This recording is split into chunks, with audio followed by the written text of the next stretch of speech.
Hello, let's get ready with me for Sitarama Kalyanam on Sriramanavami. Sriramanavami రోజు టెంపుల్కి వెళ్ళడానికి ముందు ఈ get ready with me video చేశాను.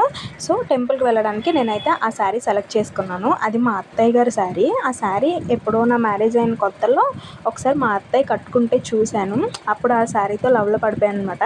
ఎప్పటి నుండో ఈ శారీ వేర్ చేయాలి అని అనుకుంటున్నాను, కానీ టైం కుదరట్లేదు. సో ఫైనల్లీ శ్రీరామనవమికి ఆ టైం అయితే సెట్ చేసుకుని నా ఫేవరెట్ శారీని అయితే వేసేసుకున్నాను. అప్పుడు నాకు శారీ అయితే నచ్చింది, కానీ దాని మీదకి బ్లౌజ్ అయితే ఇప్పుడు నాకు సెట్ అవ్వదు. సో నా దగ్గర ఉన్న నార్మల్ బ్లౌజ్తో ఈ శారీని పెయిర్ చేశాను అనమాట. ఓకే, మరీ వర్స్ట్గా ఏం లేదు, చూడడానికి బాగానే ఉంది అని చెప్పేసి ఇంకా ఆ బ్లౌజ్తో ఆ శారీని సెట్ చేసేసుకున్న తర్వాత ఇంక నేను టెంపుల్కి వెళ్ళడానికి అయితే రెడీ అయిపోతున్నాను. నేను ఎన్ని get ready with me videos చేసినా ప్రాసెస్ మొత్తం ఒకటేలా ఉంటుంది. బికాజ్ నేను మేకప్ కోసం బ్రాండెడ్ ఐటమ్స్, దానికి సంబంధించిన ప్రోడక్ట్స్ ఏమి వాడను. రెగ్యులర్గా ఎలా మేకప్ చేసుకుంటానో అలానే చేసేసుకుంటాను. సో అందుకని చెప్పేసి దాని గురించి చెప్పడానికి పెద్దగా మ్యాటర్ ఏమి ఉండదు. రెగ్యులర్గానే నేను డైలీ ఎలా రెడీ అవుతానో అలా రెడీ అయ్యాను.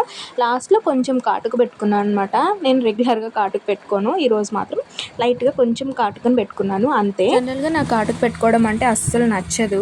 రాజాకి మా అత్తయ్యకి మాత్రం నేను కాటుకు పెట్టుకుంటే చాలా నచ్చుతుందంట. సో వాళ్ళ కోసమని కాటుకు పెట్టుకున్నాను. సో ఫైనల్లీ రాముల వారి కళ్యాణానికి నేనైతే ఇలా రెడీ అయ్యాను. కాటుకతో నా లుక్ ఎలా ఉన్నది అన్నది మీరు కామెంట్ చేయండి. వీడియో నచ్చితే లైక్ చేయండి. Bye bye.